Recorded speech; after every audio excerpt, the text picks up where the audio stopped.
Bonjour et bienvenue, voici notre tour d'horizon économique, géopolitique, énergétique et boursier. Nous sommes le lundi 11 mars et pour comprendre comment tourne la planète finance, c'est sur l'inforruptible et nulle part ailleurs. Et la thématique du jour, c'est qu'est-ce qui pourrait bien miner les marchés? Alors, il va être question de minage justement dans cette chronique. Mais on va commencer par le titre au sens figuré. Qu'est-ce qui pourrait miner les marchés, c'est-à-dire miner leur morale et les empêcher d'aligner une 20e semaine de hausse consécutive? C'est la semaine des 4 sorcières et je le dis déjà depuis presque un mois, je suis à peu près convaincu que tout va être fait pour maintenir les marchés en lévitation jusqu'à ce vendredi 15 mars, histoire de maximiser les gains sur tous les produits dérivés, les options mensuelles, trimestrielles, sans oublier également des options hebdomadaires et même maintenant journalières. Euh, les dérivés aujourd'hui mobilisent plus d'activités au quotidien que les actions elles-mêmes. À l'exception d'une, Nvidia. Et oui, Nvidia, vendredi, c'est elle, la responsable du basculement du Nasdaq et du S&P en territoire négatif, non pas sur la seule séance de vendredi, mais également sur la semaine. Et oui, jusque vers 16h30, on était parti presque à coup sûr pour une 19e semaine de hausse à Wall Street. Et malheureusement, Nvidia s'est retourné à la baisse et a perdu plus de 12% par rapport à ses nouveaux records absolus inscrits en début de séance à 975 dollars de mémoire. On est retombé à 865 et Nvidia, qui avait battu 10 jours auparavant le record de gains en capital pour une action cotée de toute l'histoire des marchés, avec plus de 250 milliards, eh bien, vendredi, Nvidia, en l'espace d'une demi-journée, a perdu l'équivalent de 270 milliards de dollars. C'est juste un dixième de la capitalisation du CAC 40, ou un dixième d'ailleurs du PIB de la France. Voilà, donc voilà à quoi mène l'ultra-concentration. Il suffit qu'un titre majeur chute et ça entraîne toutes les actions du secteur à la baisse, puisque dans le sillage de Nvidia, on a eu des Marvell Techno, des AMD, des Applied Materials qui perdaient, tenez-vous bien, entre moins 5 et moins 20%. Marvell Techno ayant déçu avec ses trimestriels.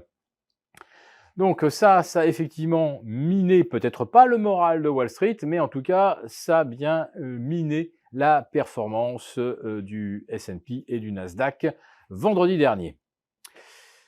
Les mines d'or, elles, restent très en retard, toujours, par rapport à l'ensemble du S&P 500 et même par rapport à la hausse de l'or, qui n'a été répercutée en termes de bénéfices futurs que très partiellement. Alors oui, certes, les mines ont progressé de 10% et l'once d'or de 7 ou 8% en 10 jours, mais la profitabilité, elle, va augmenter beaucoup plus vite que ces 5 ou 6% de la hausse de l'once d'or. Donc, c'est un secteur probablement encore investissable et, à plus forte raison, sur repli technique. Mais aujourd'hui, l'actif qui mobilise toute l'attention, c'est le Bitcoin qui s'approche des 70 000 dollars. Il s'en faut de pas grand-chose. On est autour de 69 000. Alors c'est devenu un petit peu nerveux depuis jeudi dernier. On a vu des mouvements de 7 ou 8%, des portes de saloon dans les deux sens. Mais c'est finalement les acheteurs qui reprennent la main avant le halving. Et le Bitcoin va donc devenir très, très coûteux à miner, donc après ce halving. Et ça va être bien sûr très, très mobilisateur d'énergie, puisqu'il va falloir 2 fois plus de calculs pour obtenir un Bitcoin en récompense. Et il ne faudrait pas évidemment que le coût de l'énergie se remette à flamber avec un baril de pétrole qui, par exemple, repasserait au-delà des 84 $, ou le gaz qui refranchirait les 40 $ MBTU, c'est-à-dire en fait l'équivalent d'un baril de pétrole pour produire autant de kilowatts qu'avec du pétrole. Donc, si le coût de l'énergie se mettait brusquement à augmenter, pour les mineurs, ça pourrait vraiment devenir problématique, si ça ne l'était pas déjà lorsque le Bitcoin évoluait en dessous de 25 000 $. Donc, il va falloir surveiller ça.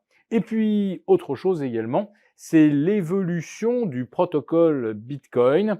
Alors, je ne dis pas qu'il pourrait être corrompu, mais il n'est pas impossible d'envisager que ceux qui sont aujourd'hui responsables, on va dire c'est les gardiens du temple de l'open source sur le Bitcoin, ils sont 4 aujourd'hui, et bien que ces 4 ne soient plus tout à fait d'accord sur l'évolution du protocole Bitcoin, et on n'évalue pas encore quelles pourraient être les conséquences de dissension au sein des gardiens du temple, mais ça veut dire que le Bitcoin n'est peut-être pas l'or numérique que l'on veut bien nous faire croire, parce que l'or numérique, lui, quoi que vous lui fassiez, vous pouvez le bombarder de rayonnement.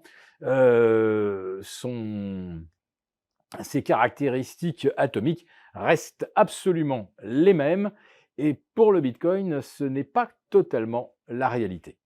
Si cette vidéo vous a plu, n'hésitez pas à nous mettre un pouce. Pour vous remercier de votre fidélité, vous pouvez télécharger gratuitement, en suivant le lien ci-dessous, un guide complet sur l'achat d'or physique qui représente un investissement de choix en période économique incertaine et surtout d'inflation.